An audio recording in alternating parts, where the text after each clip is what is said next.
Vamos, todos nós. Vocês estão me ouvindo bem? Esse momento é um momento muito especial para todos nós.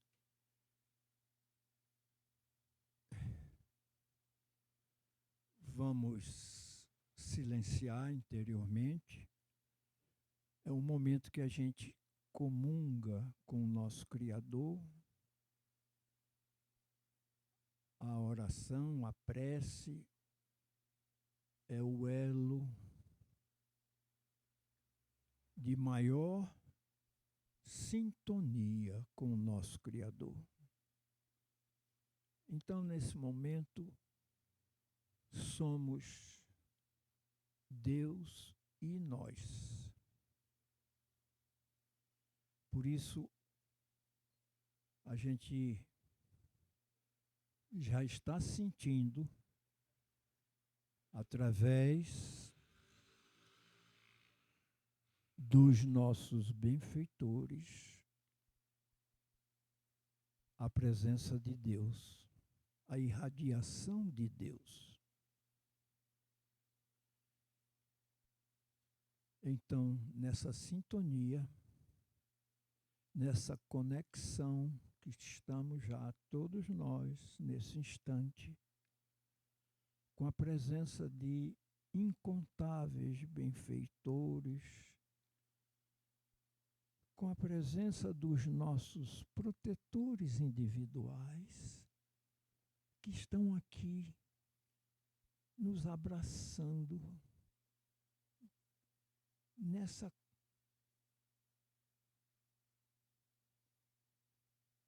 irradiação, nessa conexão. É como se eles estivessem infiltrados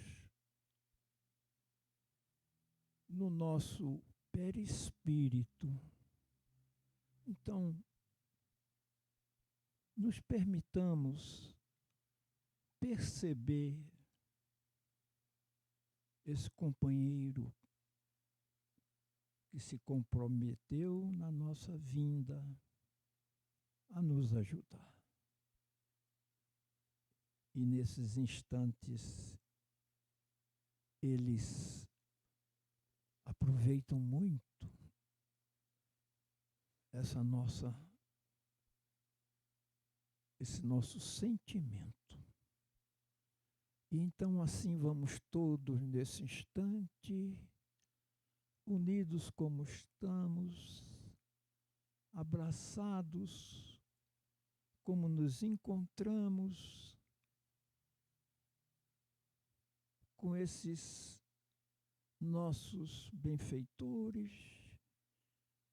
Vamos nos dirigindo aos nossos espíritos que cuidam dos trabalhos desta casa. E particularmente são especialistas que queremos entrar em conexão com eles, que nos complementam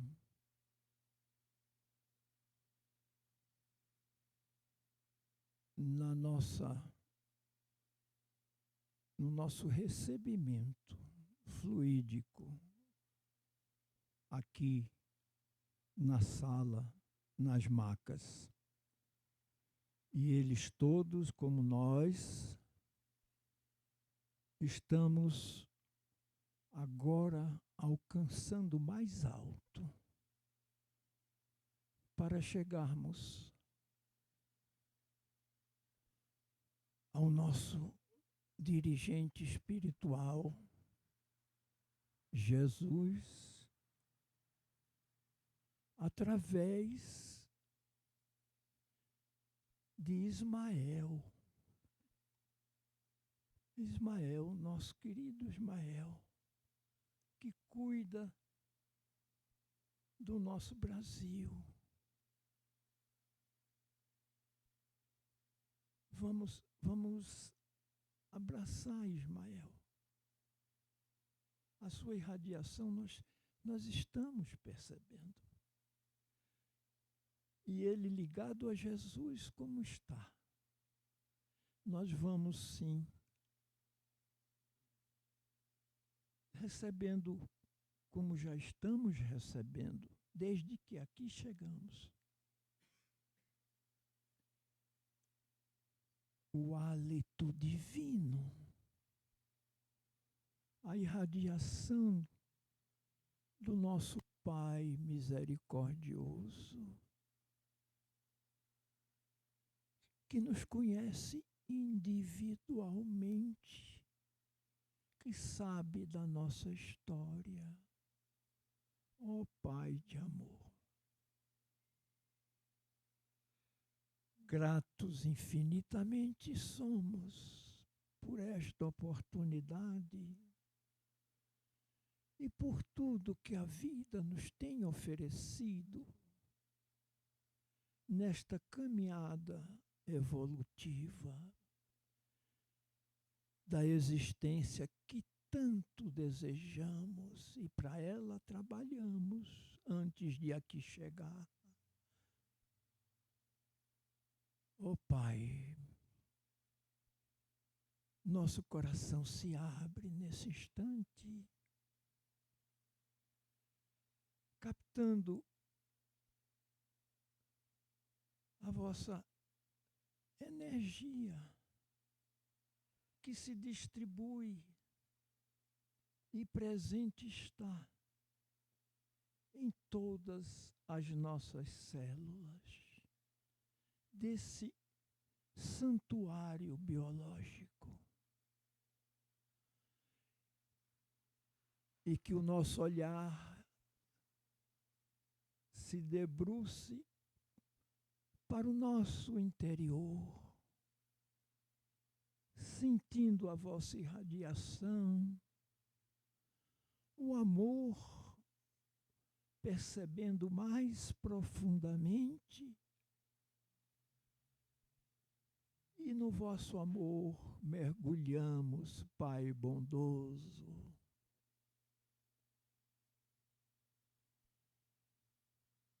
E as nossas desarmonias celulares, as nossas enfermidades, eventuais desequilíbrios, nesse instante temos certeza, entregues ao vosso amor, Pai amoroso, poderão num instante se renovarem. É o que tanto desejamos. Mas queremos entender também que precisamos fazer a nossa parte no esforço de renovação. E que esse propósito nos conduza a encontrar dentro de nós o que precisa ser mudado. E rogamos, Pai, rogamos forças para superarmos os nossos condicionamentos, os nossos hábitos menos felizes, e temos a certeza de que, como almas que somos, amparadas na vossa natureza, no vosso amor, conseguiremos sim, até com pouca vontade, mas na disposição de sermos melhores, conseguiremos sim dar passos nessa direção do autoaprimoramento.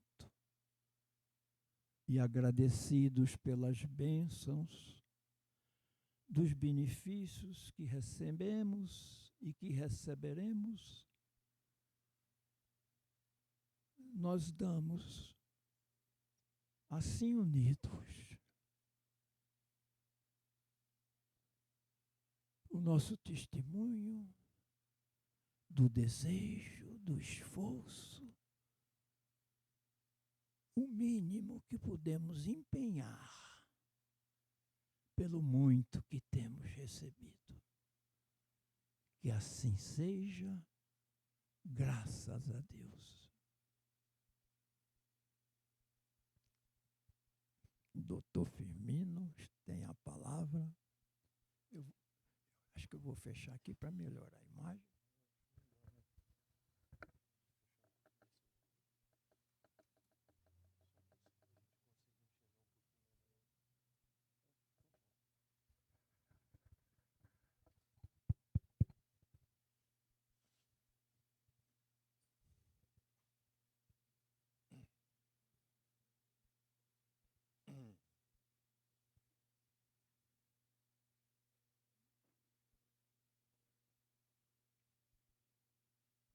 Acho que sim.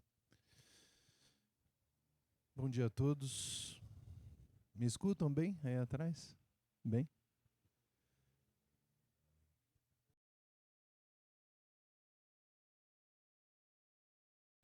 Vamos dar início. Eu gostaria, antes de tudo, agradecer ao corpo diretivo dessa casa, ao Lar Jesus, ao Jorqueira, à Vera, todos os irmãos que acolhem de uma maneira tão grandiosa todos aqueles que procuram assistência aqui. Eu, particularmente, me senti muito confortável desde o primeiro momento que entrei aqui, né? Tranquilo, em paz.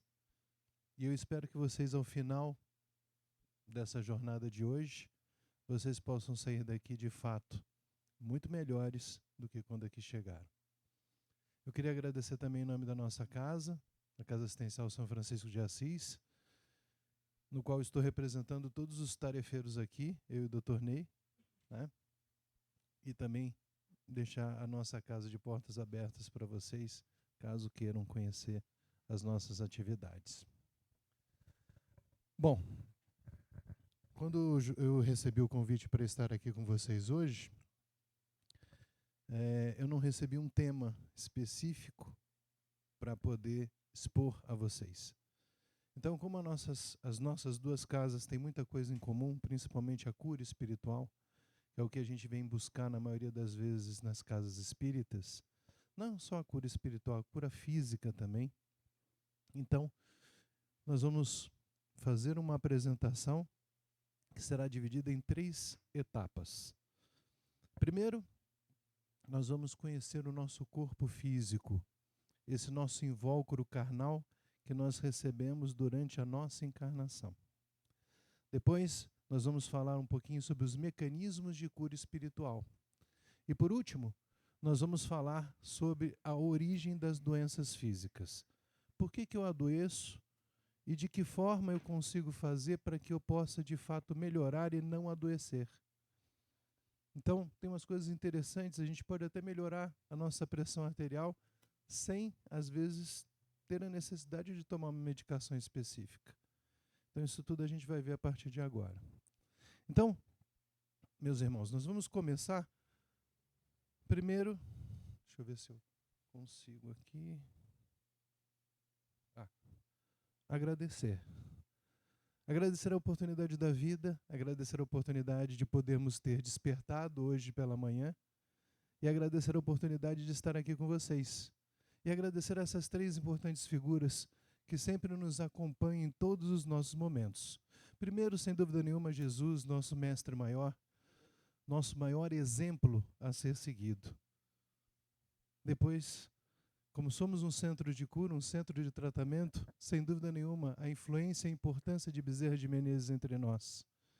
E por último, os nossos mentores individuais, que sempre nos acompanham em todos os nossos momentos durante a nossa trajetória da nossa vida carnal.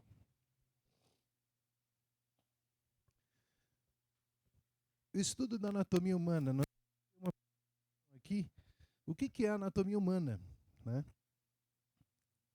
A anatomia humana ela vem sendo estudada desde os primórdios da existência humana, desde dos adventos dos egípcios, passando pela Idade Média, por Leonardo da Vinci, onde deflagrou vários estudos sobre anatomia, e chegando mais apropriadamente à vida moderna, onde nós tomamos uma noção clara de como funciona de fato esse nosso aparelho que nós utilizamos durante o nosso momento encarnatório. Eu costumo dizer que a anatomia humana é uma das matérias mais difíceis que a gente tem no nosso curso da faculdade de medicina ou na faculdade de fisioterapia, de psicologia, de nutrição, das faculdades que envolvem as atividades da saúde. Então, normalmente a gente acaba ficando em segunda época ou em recuperação, quando a gente vai estudar anatomia, de tão complexo que é e de tão difícil que é você ter um entendimento do que se passa dentro dessa estrutura que a gente utiliza. E aí vem as dúvidas constantes que a gente tem, e aí a gente debate, até tomar o mínimo conhecimento de como funciona essa estrutura que é o nosso corpo humano. Então, o corpo humano é a mais complexa obra já existente. O Dr. Ney é engenheiro, sabe o quanto que é difícil você estruturar, fazer um modelo estrutural de qualquer coisa, né? Agora imagina fazer uma estrutura que funciona sem interrupção por 80, 70, 80, 90 anos, às vezes até 100, com baixa manutenção, né? Basta nós nos alimentarmos, nós ingerimos água, que essa estrutura funciona e funciona bem. Olha só. E, obviamente, isso só poderia acontecer, né, tão perfeita essa estrutura, se fosse criada por uma inteligência superior. No caso, Deus.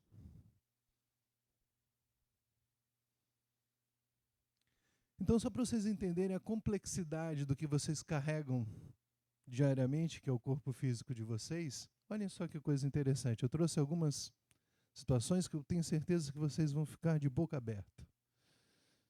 Uma volta completa ao redor do mundo, pegando pela linha do Equador, tem 40.075 quilômetros de extensão. Essa é se eu pegar, sair daqui de São Paulo e der a volta ao mundo, eu vou fazer isso numa distância de 40.000 quilômetros. Dentro do nosso corpo, nós temos 96.500 quilômetros de veias, vasos e artérias. Olha só, acredita nisso? Dentro do nosso corpo, dentro da nossa estrutura, nós temos mais veias. Se a gente pegar todas as nossas veias, esticar os vasos, né, e colocar numa linha reta, a gente vai dar 2 vezes a volta ao mundo. Olha só que coisa interessante, né? Como é que cabe tudo isso dentro da gente? A água é o meio no qual os processos químicos corporais ocorrem. Então, o nosso corpo, ele tem mais água do que corpo denso. Então, 60% da nossa estrutura física é água, é líquido. Então, nós somos seres aquáticos, né? 60% do que nós carregamos dentro do nosso peso é água. Por isso que, às vezes, você vai no médico, né? O médico chega e dá um diuréticozinho para você perder peso. Na verdade, você não perdeu peso, você perdeu água. Né? Então, por exemplo, uma pessoa que pesa 60 quilos, 36 quilos são relacionados à água, a líquido. Né? Líquido que a gente chama sangue, plasma, etc.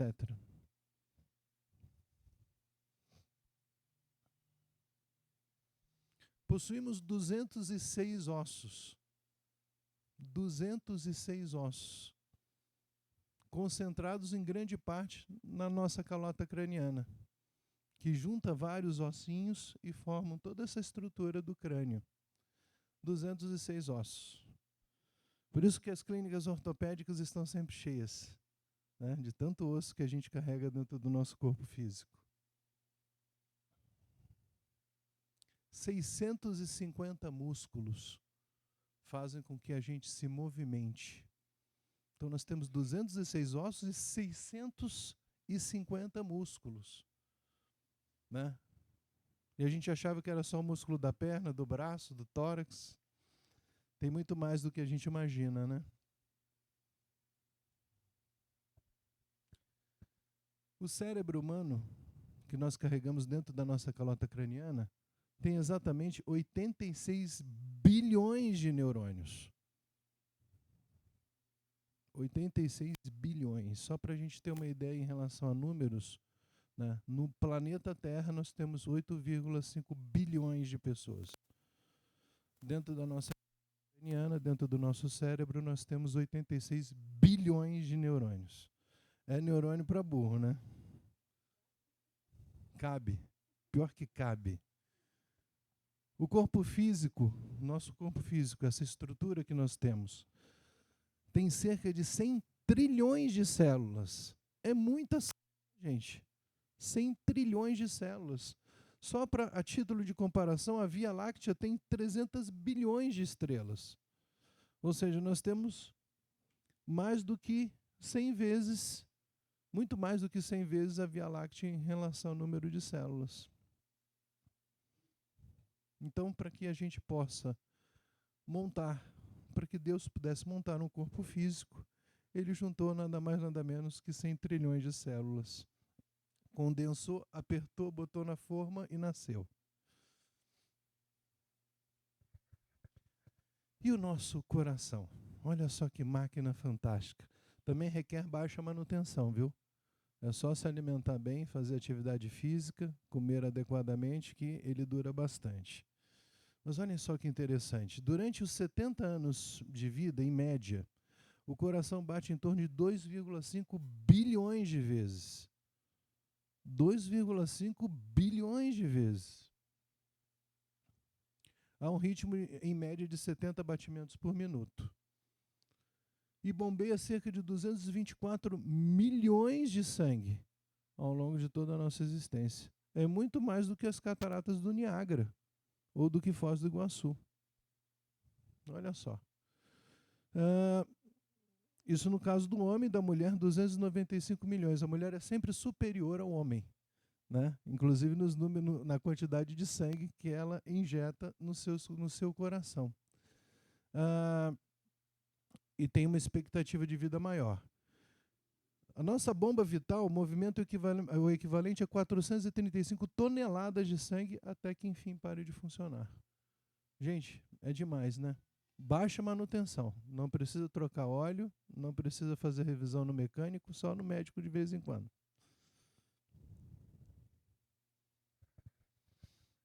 Olhem só que coisa interessante. O nosso olho, né?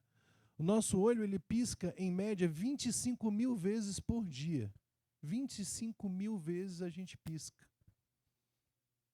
Tem gente que vai sair daqui e vai ficar contando quantas vezes está piscando, né? Por que ele pisca? Porque ele precisa lubrificar, movimentar a lágrima. E quanto de lágrima que a gente produz por dia? Cerca de 1 a 2 litros de lágrimas por dia. Lágrima para burro, né? E tudo isso aí a gente produz e o nosso próprio organismo ele absorve, né?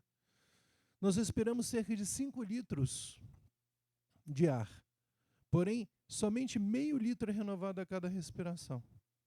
Então, por mais que você respire, você não consegue renovar tudo aquilo que você respira.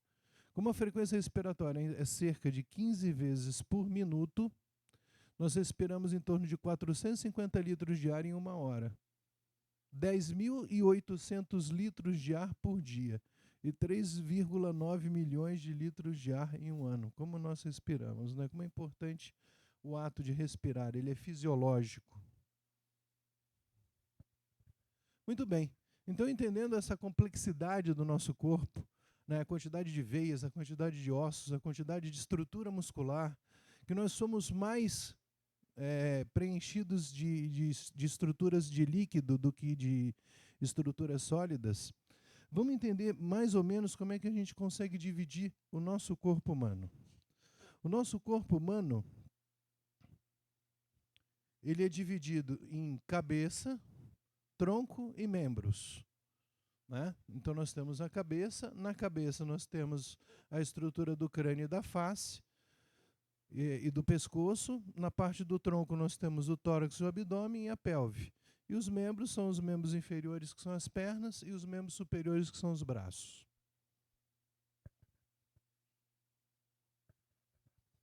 O corpo humano também pode ser dividido por aparelhos, que são os sistemas, né? Então nós temos o sistema nervoso, o sistema circulatório, o endócrino, o linfático, os órgãos sensoriais, o aparelho geniturinário, o sistema tegumentar, locomotor, digestivo e respiratório. Então, basicamente, para que a gente tenha essa estrutura física, né, nós temos essas estruturas anteriormente que vão compor e formar todo o nosso corpo físico. Então, nós somos, na realidade, um agrupamento da estrutura muscular, dos ossos, dos vasos, do sistema nervoso central, do sistema linfático e dos nossos órgãos internos. Aqui uma breve passagem em relação ao sistema locomotor. O que é o sistema locomotor? Ele é composto pelos ossos e pelos músculos, né?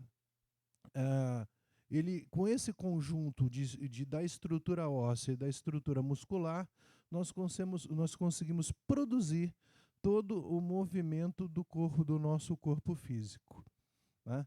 Então, para que a gente possa caminhar, para que a gente possa andar, é necessário que a gente tenha uma estrutura que nos dê sustentação, que é a estrutura óssea, né, o nosso esqueleto e o nosso grupamento muscular. Obviamente, para que isto aconteça de fato, é necessário que haja um comando, né? Ou seja, para que eu possa fazer este movimento de andar, né, é necessário que alguma coisa aconteça dentro do meu organismo, algum estímulo aconteça para que eu possa exercer o meu movimento. E o que faz isso acontecer é o nosso sistema nervoso, que é dividido entre o sistema nervoso central e o sistema nervoso periférico. O sistema nervoso... Vou por aqui, que aqui é mais fácil. O sistema nervoso central, ele é dividido entre o sistema nervoso periférico e o sistema nervoso central, o sistema nervoso como um todo. O central, ele é composto pelo cérebro, né, e pela medula, que corre aqui na nossa coluna. Esse é o sistema nervoso central. E o sistema nervoso periférico são os nervos, né, que emergem do cérebro e da nossa coluna espinhal. Eu queria que vocês gravassem bem essa imagem. Esse aqui é o nosso sistema nervoso central, é um corte do cérebro lateralmente. Então vocês imaginam que o cérebro ele tem uma estrutura mais ou menos assim. Então nós aqui cortamos o cérebro pela metade. Eu queria que vocês gravassem principalmente essa estrutura aqui, ó. Essa estrutura é a estrutura que nós conhecemos como córtex cerebral. Por que essa estrutura é importante? Porque é dessa estrutura que vai se originar o pensamento. O pensamento se origina no córtex cerebral. Dando sequência a essa estrutura toda do cérebro, o que a gente considera também importante para nós, né? Temos alguns pontos importantes. Tem uma glândulazinha bem pequenininha aqui, de característica vestigial, ou seja, ela, quando a gente nasce, ela tem um certo tamanho, quando a gente vai crescendo, ela vai diminuindo até ficar bem pequenininha, do tamanho de um grão de ervilha, que é a glândula pineal, né? Essa glândula é aquela glândula que faz a conexão com o plano espiritual. Depois nós temos duas glândulas aqui, que também têm tamanha importância em relação às doenças, que é o hipotálamo e a hipófise, que a gente vai falar um pouquinho mais para frente. Mas o que é importante a gente guardar aqui? O nosso córtex cerebral. O córtex cerebral. A origem do pensamento. Vamos lá. Aqui é uma outra estrutura, né? Então aqui a gente consegue ver pequenininha aqui a glândula pineal, né, o cerebelo, o córtex cerebral, o corpo caloso, o tronco cerebral. Então essa aqui é a estrutura do cérebro, também vista lateralmente. Aqui é um outro corte, é um corte mais frontal, também mostrando toda essa estrutura que eu acabei de comentar com vocês. Medula espinhal. A medula espinhal ela também faz parte do sistema nervoso central. Então, ela corre, é como se fosse um caninho, um tubo, que corre dentro da nossa coluna.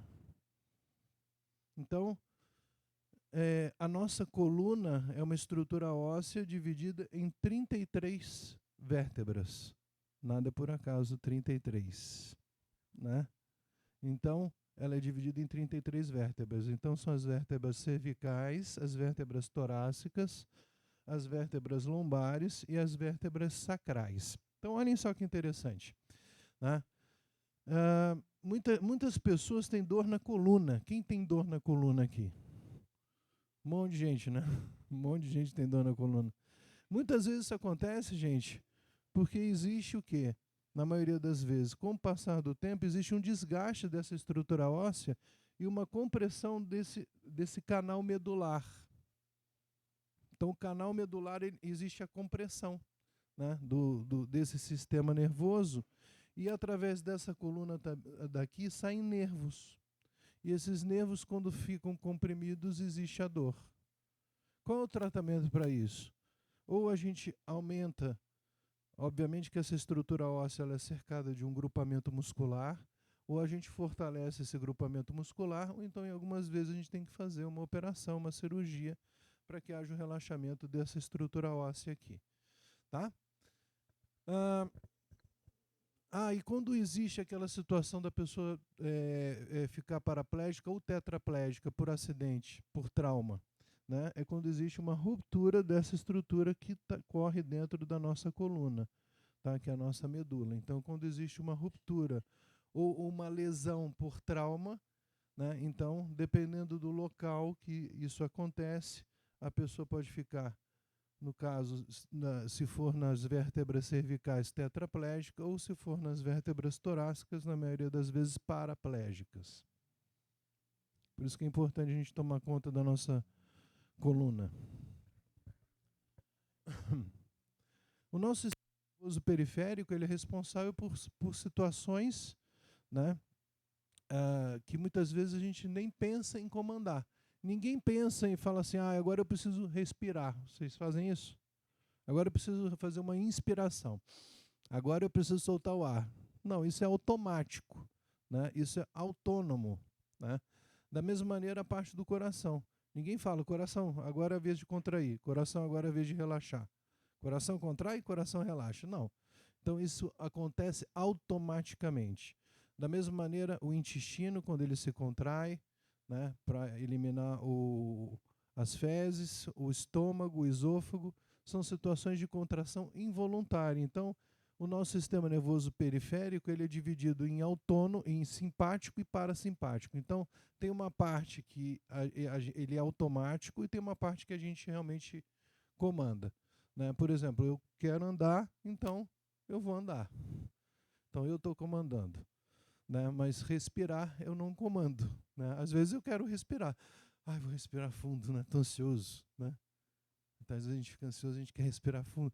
Né? Mas normalmente, né, a gente nem pensa que a gente está respirando. Né? E o nosso sistema cardiocirculatório, o coração. Né? O coração é uma estrutura magnífica, porque a função dele, né, é justamente impulsionar o sangue para todo o nosso organismo. É como se fosse uma bomba hidráulica. Né? Então ele tem a função de contrair e a função de relaxar. Quando ele contrai, o que ele faz? Ele expulsa o sangue que está dentro dele para todo o nosso organismo ou para o nosso pulmão. Sangue vai para o pulmão também? Vai. O sangue vai para o pulmão. Por quê? Porque ele precisa ser oxigenado. Né? Então o sangue nosso, ele tem uma caminhada. Né? Vamos dizer que ele comece no coração. Então ele começou no coração. Aí, perdão, um pouquinho para frente. Ele começa no coração. Aqui. Ele começa no coração aqui no vermelho, né? Então, no lado esquerdo do coração. Quando ele se contrai, o que acontece? O sangue sai do coração através de um vaso chamado aorta, né? E essa aorta, que é o vaso maior que a gente tem no nosso corpo físico, manda sangue para todo o nosso corpo, até para a pontinha do pé, né? Só que aí chega na pontinha do pé, imagina, o sangue tem que voltar, né? Imagina se o sangue ficar parado lá, né? Então ele tem que voltar. Aí ele volta. Ele vai pela artéria aorta, vai se ramificando. Quando chega lá no final da pontinha do pé, ele tem que voltar. Ele volta pelas veias, né? Ele volta para onde? De volta para o coração. Porque esse sangue que foi lá na pontinha do pé, né, é um sangue rico em oxigênio. E esse oxigênio serve para quê? Para nutrir os nossos músculos. Só que quando ele chega lá na pontinha do pé, o sangue já fica meio sujinho. Então ele tem que voltar para onde? Para o coração. E o coração vai mandar o sangue de volta para onde? Para o pulmão. E aí no pulmão, ele vai oxigenar esse sangue, ele vai limpar esse sangue. E aí volta de novo para o coração. Aí o coração faz de novo o mesmo movimento, manda o sangue para todo o corpo humano até a pontinha do pé. Chegou na pontinha do pé, vira veia, né? Volta de novo para o coração, né? Então ele faz este movimento aqui. Ele sai do coração em vermelho, sangue limpo, vai até a pontinha do pé, depois ele se transforma em veia, lá na pontinha do pé vira veia. Aí volta para o coração, para o lado direito do coração. O lado direito do coração vai mandar sangue para o pulmão vai limpar esse sangue, vai oxigenar esse sangue e vai mandar de volta para o coração. Aí faz de novo a mesma coisa. Olha só. Isso a gente chama de ciclo cardíaco. Então, a cada minuto, né, esse coração aqui, ele trabalha em torno de 5 a 6 litros de bombeamento de sangue que ele faz a cada minuto, né? Então, ele bombeia de 5 a 6 litros de sangue a cada minuto, que é o que a gente chama de débito cardíaco. Então, esse é o sistema cardiovascular, né, que envolve o coração e todo o sistema arterial e venoso. E esse aqui é o coração, que não tem nada a ver com aquele desenho que a gente faz, né? Ele, né, faz assim, né? Não, nada a ver, né? Ele é feio mesmo, né? Quem já comeu coração de boi? Alguém já comeu coração de boi? É igualzinho, tá? Ele é feio, né? Então essa estrutura aqui, esse aqui é o coração nosso, né? Então, e ele não fica do lado esquerdo do peito, gente. Ele fica no meio do peito, né? A ponta do coração é que é voltada para o lado esquerdo, tá? Mas o coração, a estrutura do coração fica exatamente no centro do tórax, né? Ah, não é no lado esquerdo? Não, é no centro do tórax. E aí, né? Aqui nós temos o coração, né? E esses vasos aqui que a gente chama de vasos da base, né? Que aí é a aorta que manda sangue, esse em vermelho aqui que manda sangue para todo o corpo, né? E o azul aqui é a artéria pulmonar que manda sangue para o pulmão. Olha só, isso aqui é uma fotografia do coração, então ele é o coração mais ou menos estruturalmente desse. Aí qual é o tamanho do coração? Do tamanho da nossa palma da mão fechada. Então fechem a palma da mão de vocês, assim. Então este é o tamanho do coração de vocês. Muito bem, vamos em frente então. Não a aula fica só de coração. E o sistema respiratório? Olha só que coisa interessante. O que é o sistema respiratório? O sistema respiratório ele está envolvido desde o momento que a gente inspira o ar e chega até os pulmões. Então, quando a gente fala de sistema respiratório, o sistema respiratório está envolvido as vias aéreas, a traqueia, que é esse tubo que a gente tem aqui, né, a laringe, a traqueia, e os pulmões, propriamente dito. Então, aqui são os pulmões. O pulmão de um não fumante, óbvio, né? Porque clarinho. O pulmão de um fumante, ele é mais escurinho, né? E o pulmão, ele é dividido. O pulmão esquerdo, ele tem 2 lobos, né? E o pulmão direito, ele tem 3 lobos, tá? Então, o ar, quando entra, quando a gente inspira e enche o nosso peito de ar, né, o que acontece? A gente insufla essa estrutura que são os nossos pulmões. Então, são como 2 sacos que a gente tem dentro do tórax, que a gente inspira, a gente insufla esse pulmão. Quando a gente expira, a gente elimina todo o ar e esse ar é expelido, né? E por que acontece isso? Por que a gente respira? Tem a ver com aquilo que a gente falou antes, né? Do sangue. Lembra da oxigenação do sangue? A gente precisa deixar o sangue oxigenado. Por quê? Porque é o oxigênio que vai nutrir o quê? O músculo. Os nossos 650 músculos. Então a gente precisa ter oxigênio. Então essa é a função. E como é que esse oxigênio entra no sangue? Né? Porque assim, o pulmão insuflou. Tá, e daí? Né? Como é que esse oxigênio passa para o sangue? Tem um mecanismo. Né? Então por isso que a gente fala que Deus é demais, né? Não esqueceu de nada. Esse mecanismo a gente chama de hematose. Né? O que é hematose? Hematose é justamente a troca. Né? E ela é feita por quê? Por um mecanismo chamado osmose. Né? Ou seja, por uma diferença de pressão. Então, quando você inspira, encheu bem o peito de ar, o que acontece? Olhem só. Você encheu bem o peito de ar. Esse ar vai entrar no pulmão, né? E ele entra no pulmão através de uns caninhos, né? Lembra da traqueia? Traqueia, ela se divide em 2, que são os brônquios. Os brônquios, eles vão se dividindo em bronquíolos, até ficar uns tubinhos bem fininhos. E eles terminam num saquinho. Imagina um saquinho de bala, né? Sem bala, né? Então esses saquinhos a gente chama de alvéolos, né? Esses alvéolos, eles são revestidos, né, de um sistema de vasos, de capilares, que vem da onde? Que vem do coração, né? Que são as arteríolas e as vênulas. Então, quando a gente insufla esses saquinhos que está dentro do nosso pulmão, que são os alvéolos, existe um aumento de pressão ali naquela estrutura, né, que é cercada desses vasinhos. Aqui.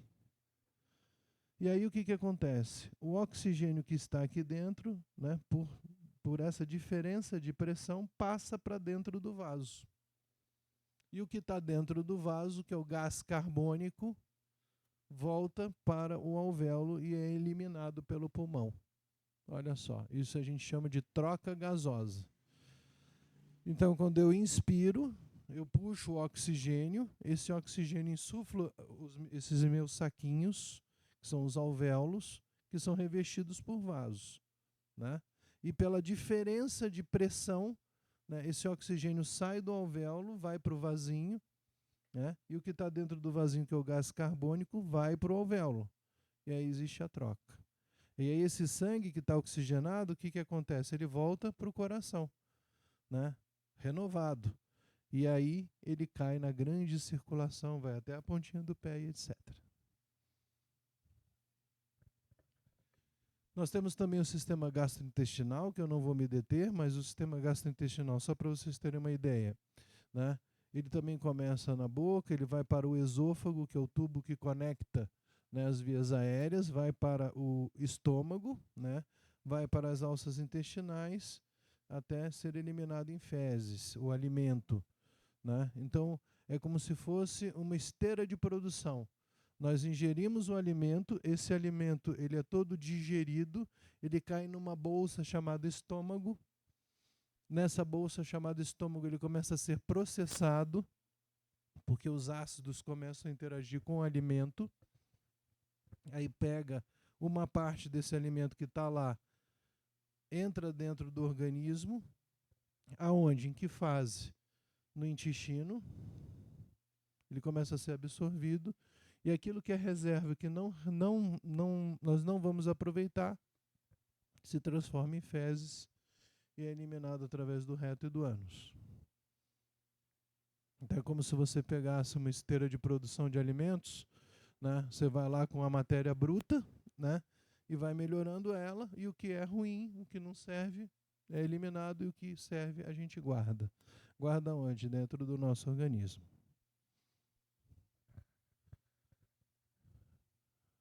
Muito bem. Aqui só a título de curiosidade, gente, né? Olhem só que coisa, ó. Uma vez a digestão ela começa com a mastigação, né? Então por isso que é importante a gente preservar os nossos dentes, porque eles vão fazer a primeira fase da digestão, que é a trituração do alimento, né? Então a gente precisa mastigar bastante para que haja o processo digestório, tá? Mas o alimento, né, ele demora, às vezes, o que você come hoje, às vezes ele pode demorar até 48 horas para ser eliminado pelo nosso organismo, né? Então ele tem toda uma etapa, uma fase aí, né, obviamente em condições fisiológicas normais, né? Eu estou bem, então ele pode demorar até 48 horas para ser eliminado. Aí nós temos o sistema geniturinário, né? Nossos rins, né? Olha como eles são importantes. Qual é a função dos rins? Então, da mesma maneira que o nosso pulmão ele melhora o nosso sangue, o nosso rim ele também serve como um filtro, né? O sangue ele passa para o rim também, ele chega até o rim, né? E aí o que acontece? Ele vai eliminar todas aquelas situações que ainda precisam ser melhoradas, naqueles cristais, ele vai separar, vai filtrar, e o que é bom ele vai voltar para o sangue. E o que é ruim ele vai eliminar. Através da onde? Da urina. Então o rim ele é importante por quê? Porque ele tem a função de filtrar todas as impurezas do nosso sangue também. Aqui o aparelho genital feminino e masculino.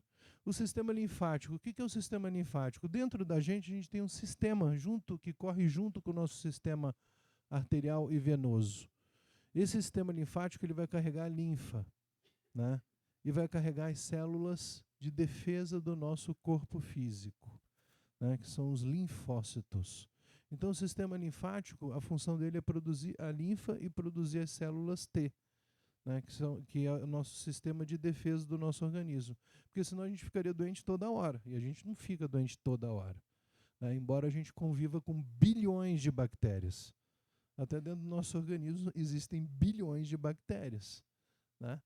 Então a gente precisa ter o nosso sistema de defesa funcionando constantemente, né? Para quê? Para que a gente não fique doente, né? Então é o sistema linfático.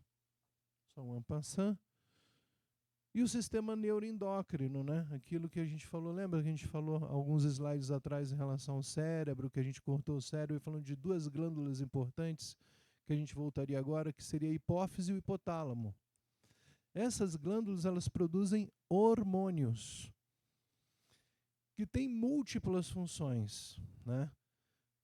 Tem funções em relação às mulheres quando estão em fase quando ganham o nenê, né? Aquela fase do aleitamento materno. Essas glândulas têm função em relação ao crescimento, tem em função à produção de testosterona, de progesterona, de vários hormônios que estão correlacionados com outras glândulas dentro do nosso organismo, inclusive em relação à tireoide, né? Que é uma glândula fundamental também, né? Então, por exemplo, a hipófise, não vou entrar no detalhamento, mas a hipófise, deixa eu voltar a hipófise que está aqui, né, no cérebro, ela produz um hormônio que vai estimular o quê? A tireoide. Ela também produz hormônios que vai estimular aonde? A suprarrenal.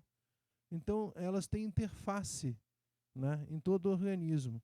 Então, às vezes, você pode ter um tumor de hipófise que pode acarretar um comprometimento em relação à sua tireoide. Olha só que coisa, né? Então, essa estrutura do cérebro é importante, não só a linha de comando, de comandar o nosso grupamento muscular e esquelético, de movimento, né, ou não movimento, de voluntário ou involuntário, mas também em relação às interfaces com as glândulas do nosso organismo, né? Então elas são responsáveis pelo comando de outras glândulas que vão influenciar no comportamento do nosso corpo. E aí a gente vai falar um pouquinho em relação a uma glândulazinha que aqui está em tamanho ampliado, né, um tamanho microscópico. Ela é mais ou menos desse tamanho que a nossa glândula pineal. né, que do ponto de vista anatômico, do ponto de vista fisiopatológico, ela não tem nenhum impacto na nossa vida. Porém, do ponto de vista espiritual, ela é o ângulo de conexão com a espiritualidade. Tá? E isso já foi comprovado através de inúmeros estudos, começando pelo estudo de René de Descartes, né? Que começou a estudar que começou a fazer vários estudos e comprovou que a glândula pineal tem essa conexão com a espiritualidade. Eu vou passar, porque aqui, senão a gente vai perder muito tempo. Então, o hipotálamo é essa glândula aqui que eu falei para vocês, né? E a hipófise. Então, são 3 glândulas importantes para a gente guardar na nossa cabeça. A pineal, a hipófise e o hipotálamo. Né? A hipófise e o hipotálamo porque ela produz hormônios que influenciam em outras glândulas do nosso organismo. E a pineal porque tem um impacto importante em relação à espiritualidade. Então, aqui a tireoide e a paratireoide, né? Então, são essas glândulas que ficam aqui no pescoço da gente. Né? Então, se vocês botarem os 2 dedos aqui e engolirem seco, vocês vão perceber a glândula de vocês, a glândula tireoide. Né? A paratireoide é uma outra glândula que são 4 glândulas que ficam atrás da tireoide. O timo. O timo é uma glândula que existe bem na frente do nosso tórax. Tá? Ela faz parte do sistema linfático, então ela produz linfa e produz as células T. Né? No adulto ela diminui de tamanho, na criança ela é maior e no adulto ela tem um aspecto mais evoluído. Mas ela também tem um impacto importante em relação à espiritualidade, por quê? Porque é uma conexão com o nosso chakra cardíaco. O pâncreas. O pâncreas é um órgão importante porque ele fica mais ou menos aqui na altura do nosso abdômen, no meio do nosso abdômen, e o grau de importância do pâncreas é que ele ajuda a produzir enzimas, né, que ajudam a digestão. E produzem uma que é muito específica, que é a insulina. Né? E o que a insulina faz? Ela controla o nosso açúcar, né, a quantidade de açúcar que nós ingerimos durante a nossa alimentação. Quando o nosso pâncreas começa a falhar, né, diminuir a produção de insulina endógena, o que acontece? A gente acaba acumulando açúcar no nosso organismo e a diabetes. Né? As suprarrenais, essas glândulazinhas, elas são danadas. Né? Elas são pequenininhas, do tamanho de um triângulo, elas ficam em cima do rim. Então, do rim direito tem uma glândula suprarrenal e do rim esquerdo tem outra glândula suprarrenal. E por que elas são danadas? Né? E aí, é importante vocês gravarem bem o que eu vou dizer agora. Por quê? Porque essas... espera só um pouquinho. Dei spoiler aqui. Então, por que elas são importantes? Né? Porque elas produzem e sintetizam alguns hormônios que vão impactar tremendamente no nosso organismo, que são os glicocorticoides. Né? Então, elas produzem esses glicocorticoides, que é o cortisol, né, as catecolaminas e a adrenalina. Você imagina o impacto que isso causa no nosso organismo. Né? E a gente vai ver lá na frente, né? Pô, mas como é que elas produzem isso? Existe um mecanismo para elas produzirem a adrenalina e o cortisol, do torneio. Esse mecanismo vem do nosso pensamento. Olha só. Olha como tudo é conectado, né? Então, quando essas substâncias elas aumentam de modo muito elevado, elas acarretam alguns danos no nosso corpo físico, né? Aumento da pressão arterial, aumento da frequência cardíaca e outras coisinhas mais. As suprarrenais elas também produzem e secretam um hormônio chamado aldosterona, né, que faz a função de controlar, é um regulador do tamanho do volume de líquido que a gente tem no nosso organismo. Vamos mais para frente. Então aqui estão elas. Né? Então elas têm um formato triangular e elas ficam bem em cima de cada rim. Então nós temos a suprarrenal do lado direito e a suprarrenal do lado esquerdo. Aqui são as gônadas, né? Então nós temos os ovários, né? Nós temos os testículos nos homens, e aí vamos então dando sequência, saindo um pouquinho dessa estrutura do corpo físico, né? E vamos falar um pouquinho de chakras, né? Os chakras, olha só, né? O que são os chakras? Os chakras são os nossos centros de força, né? São que que conectam o nosso perispírito ao nosso corpo físico, né? E quais são os principais chakras? Nós temos mais ou menos em torno de, acho que uns 200 ou 300 chakras, mas nós temos os principais, né?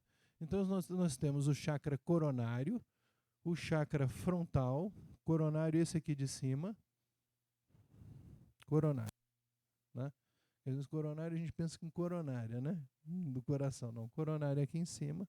Nós temos o frontal, né? Nós temos o frontal.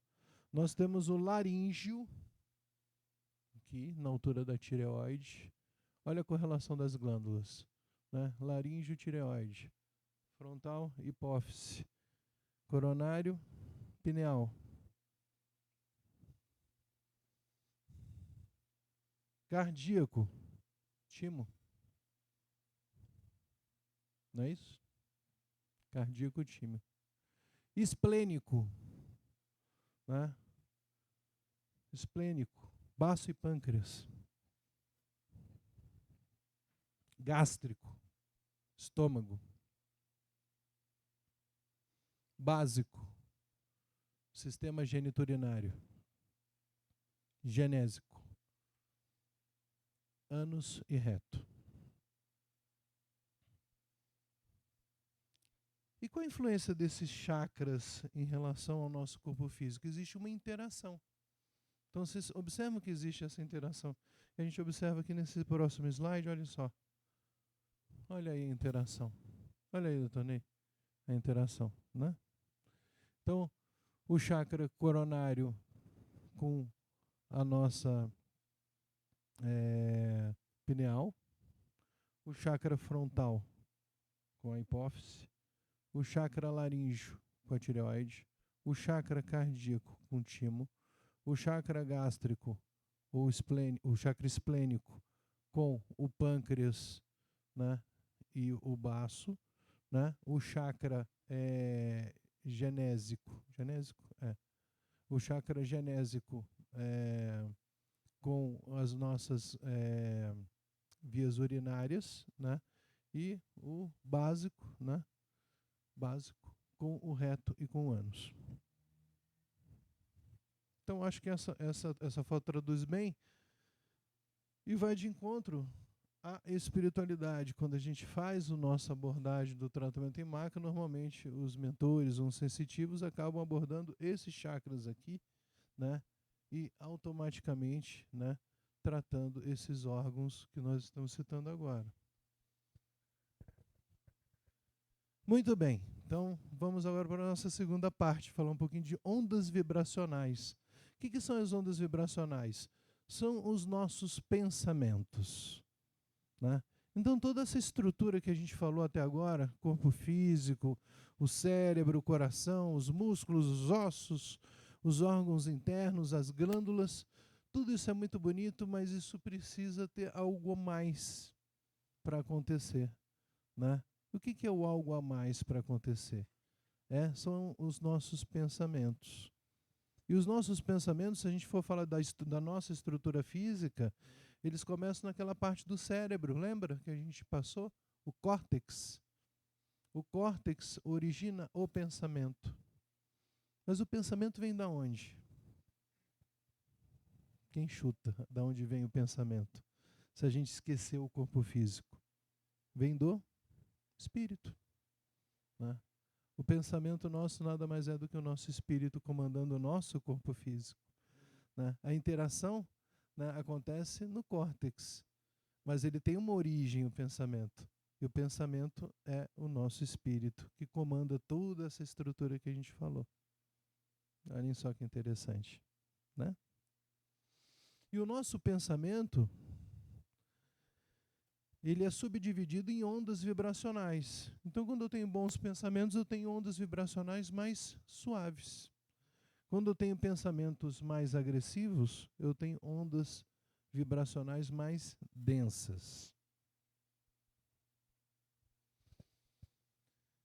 Então, se a gente for explicitar teoricamente o que é o pensamento é um fluxo energético do campo espiritual. Olha só que interessante. A vibração é um movimento de vai e vem, chamado de movimento vibratório. Tá? Então, o pensamento nada mais é do que o fluxo energético do nosso campo espiritual, do nosso espírito. É nós que comandamos tudo. Né? A nossa mente, e a nossa mente é o nosso espírito. Sabemos que o pensamento é um fluxo fluídico, e a matéria sutil do corpo espiritual, logo, é concreto, às vezes, muitas vezes visível, podendo perdurar longamente em dadas circunstâncias. Portanto, o padrão vibratório é uma maneira de definir o padrão moral do espírito. Olha como é que Jesus foi fantástico durante o processo encarnatório dele. Amai uns aos outros. Padrão vibratório. Se você vibra positivamente, tudo dá certo. Lei da atração. Se você vibra denso, tudo dá errado. Então não adianta a gente ficar falando o tempo todo, minha vida não presta, não sei o quê, né? Que nada vai dar certo. Agora, quando a gente vibra positivamente, né, as linhas se confluem e nós temos concretizado todos os nossos sonhos.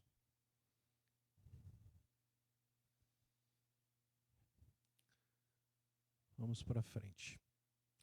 Essa foto aqui, esse diagrama, eu acho que é um diagrama muito interessante, que a gente vai falar um pouquinho de pensamento. Então, lembra que o pensamento que a gente falou, voltando a dizer, aqui é a estrutura do cérebro, né, e nós falamos do córtex cerebral. Então, o nosso espírito lembrou, né, a gente está lá, qual é a principal avenida aqui de Osasco? Autonomistas. A gente está na Autonomistas, passou lá o pontilhão, né? Passou ali depois da Pedro Fioretti, o trânsito travou. Ou então a gente levou uma cortada em frente ao Cruzeiro do Sul Hospital, ainda não sei se ainda existe lá, né? E a gente xingou, né? Aqui ninguém xinga, né? Quando está no trânsito. Né? Somos espíritas, somos seres evoluídos, então nós não temos esse padrão vibratório negativo. Né? Mas digamos que eventualmente a gente tem esse padrão vibratório negativo, né? A gente ficou bravo no trânsito, né? E aí, o que acontece? Esse nosso pensamento, essa nossa vibração densa, né, foi absorvida pelo nosso córtex cerebral. O córtex cerebral absorveu essa vibração densa. Né? E aí, o que o córtex cerebral fez? Ele mandou uma mensagem para a nossa hipófise. Chegou e falou assim, hipófise, ele está nervoso. Ah, ele está nervoso. Tá bom. Então eu vou mandar uma outra mensagem. Para quem? Para a suprarrenal. Já que ele ficou nervoso, né? Então eu vou mandar uma mensagem para a suprarrenal. E mandou para a suprarrenal. O que a suprarrenal fez? Liberou cortisol, liberou noradrenalina e adrenalina. E o que essas substânciazinhas fazem com o nosso organismo? Elas aumentam a nossa frequência cardíaca, principalmente a nossa pressão arterial. Olhem só. Olha o dano que eu causei no meu organismo por um padrão de vibração denso. Né? E aí a minha pressão subiu, minha frequência cardíaca subiu. E quando isso acontece constantemente, eu vou lesando várias estruturas do meu organismo. Principalmente o meu sistema vascular. Porque a minha pressão está subindo constantemente, eu estou lesando meus vasos, e aí eu posso futuramente produzir um infarto ou produzir um acidente vascular cerebral. Tudo por quê? Porque eu estimulei excessivamente essa glândulazinha aqui chamada suprarrenal. Danada. Ah, então não dá para a gente fazer uma cirurgia e tirar a suprarrenal? Não dá, porque ela é importante, porque em algumas situações elas compensam algumas situações de estresse.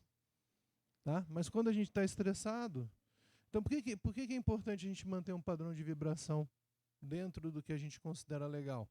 Para evitar de estimular principalmente essa glândulazinha aqui. Por isso que esse eixo aqui precisa ser muito bem respeitado, que é o eixo neuropsíquico imunoendócrino. Né? Então tudo que acontece na nossa cabeça a gente influencia no nosso organismo constantemente. né? Influencia no nosso sistema imunológico? Influencia. Influencia na nossa pressão arterial e no nosso sistema cardiocirculatório? Influencia. Vejam só. Esses aqui são os mecanismos que acontecem, né? Essas alterações, liberação de cortisol, proteína C reativa, fibrinogênese, citocinas, tudo isso aqui acontece quando eu estimulo inadequadamente o meu organismo, através de pensamentos negativos. E no sistema imunológico, tem algum problema ficar estressado? Todo, claro que tem, né?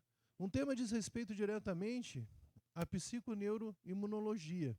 É o relacionado entre os fatores psicológicos, o estresse e as doenças infecciosas. Então, quem tem esse comportamento mais estressado, mais nervoso, tem maior tendência a desenvolver doenças infecto-contagiosas, a ficar mais doente, ter mais amidalite, ter mais infecção de pele, né? Por quê? Porque você acaba diminuindo a produção de células T, né? Aquelas células de defesa do nosso organismo. O estresse desempenha importante papel no sistema imunológico, inibindo ou estimulando seus componentes, ou seja, aumentando a morbimortalidade. Por excesso ou por falta desses mecanismos, esses dois autores, o Plantan e o Friedman, em 1981, reportam uma tremenda variabilidade da morbimortalidade por invasão de germes em animais de laboratório, dependendo da natureza do organismo patógeno, de qualidade e quantidade do estresse e dos fatores genéticos ambientais. Então, tem maior tendência a apresentar quadros infecciosos, né, ficar mais doente quando eu estou num ambiente mais estressante do que num ambiente não tão estressante. As doenças autoimunes, a mesma coisa, né? Quem tem uma doença autoimune sabe disso, né? Por exemplo, quem tem lúpus, que é uma doença autoimune. O que é uma doença autoimune? É quando o nosso organismo, o nosso sistema imunológico reconhece o nosso próprio organismo como um fator agressor, né? E é o que acontece, por exemplo, né, mais comumente no lúpus, né? Então, quem tem doença autoimune fica mais estressado, mais nervoso, com padrão de vibração mais denso, acaba ficando mais doente. E um outro detalhe aqui. As emoções e o câncer. Acredita-se que o câncer seja um crescimento, e acredita-se não, é um crescimento desordenado de células no nosso organismo. As células acabam crescendo de uma maneira desordenada. São células malsãs, né?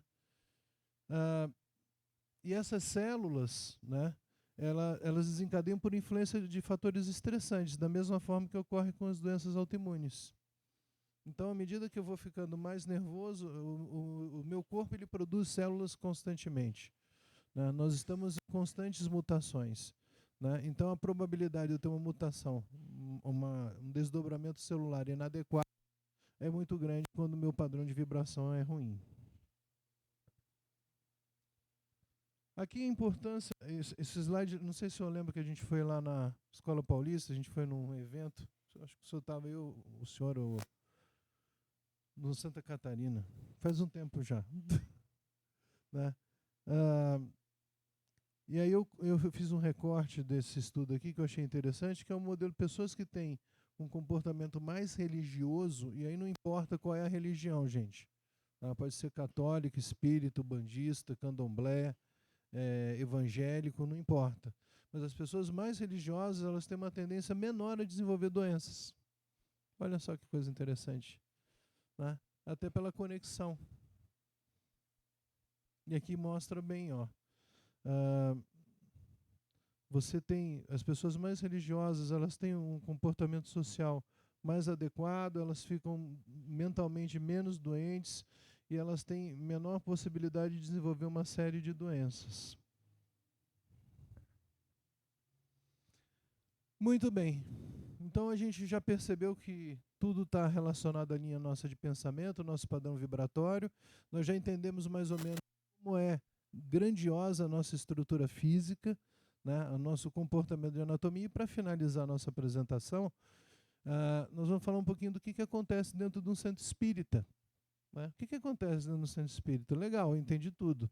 Entendi dos chakras, entendi do corpo físico, entendi da importância do meu padrão vibratório. E no corpo físico, quando eu vou procurar, quando eu venho aqui no Lar Jesus, né, o que eu procuro aqui? Eu quero também ter a minha cura física. É importante que eu tenha a minha cura física. E aí eu saio daqui, né, tem a plaquinha, levanto a plaquinha, eu entro lá dentro. Quando eu entro lá dentro, né, o que acontece? Existe o impacto, né, do fluido da pessoa que está lá, né, do sensitivo que está lá, das forças espirituais e do fluido cósmico universal. Então, uma confluência de situações que ajudam e auxiliam a cura e a substituição das células malsãs em células sãs. Lembrando Kardec, né, no Livro dos Médiuns, capítulo 14, pergunta 175, ele diz o seguinte: ele afirma que uma grande força fluídica aliada a uma maior soma possível de qualidades morais podem operar curas verdadeiramente prodigiosas. Né? Então, eu vou no centro, eu trato, eu recebo todo o fluido, mas eu preciso também ter um comportamento moral adequado. Eu preciso ter fé, né? Acreditar em tudo aquilo que está acontecendo. Diz também que a confiança e a vontade do curador, aliada à fé do doente, aumentam poderosamente a ação fluídica. Então, quanto mais eu me torno receptivo no centro, maior a possibilidade de eu ter a minha cura concretizada. Kardec acrescenta ainda que Jesus tinha razão ao dizer: tua fé te curou. Gente, eu diria que a grande parte é a nossa fé, né? A nossa fé, o nosso padrão de vibração, o nosso comportamento moral é que faz com que de fato tudo aconteça. E aqui basicamente os mecanismos de cura, né, que acontece dentro de uma casa espírita. A cura se opera pela substituição de uma molécula malsã por uma molécula sã. O poder curativo estará, pois, na razão direta da pureza da substância inoculada. Então, obviamente, que quem está lá dentro, né, exercendo todo esse trabalho, tem que estar conectado, tem que estar em sintonia, tem que estar em paz para que as coisas possam de fato acontecer. E depende também da energia de vontade, que quanto maior for, tanto maior abundante a emissão fluídica provocará, e tanto mais força a penetração dará ao fluido. Então, ou seja, é uma composição de várias situações. Depende do médium, depende do sensitivo que está exercendo toda essa função e depende de quem está recebendo, né?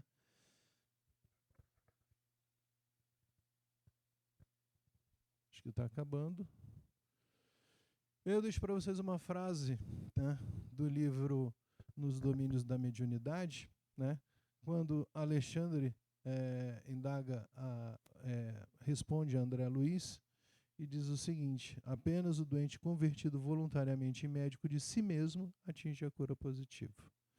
Então, o que é importante? A gente poder ter esse entendimento do padrão de vibração, do comportamento moral, né, do cuidar dessa nossa estrutura física tão grandiosa, né, que nós vimos hoje, né, de tanta coisa que a gente tem dentro do nosso organismo, né, e uma dádiva de Deus, porque sem isso a gente não poderia estar nesse mundo físico, né, nós ganhamos emprestado esse corpo, né, essa estrutura tão grandiosa, né, para que a gente pudesse evoluir enquanto estamos encarnados. Sem ela, nós não poderíamos estar nesse plano.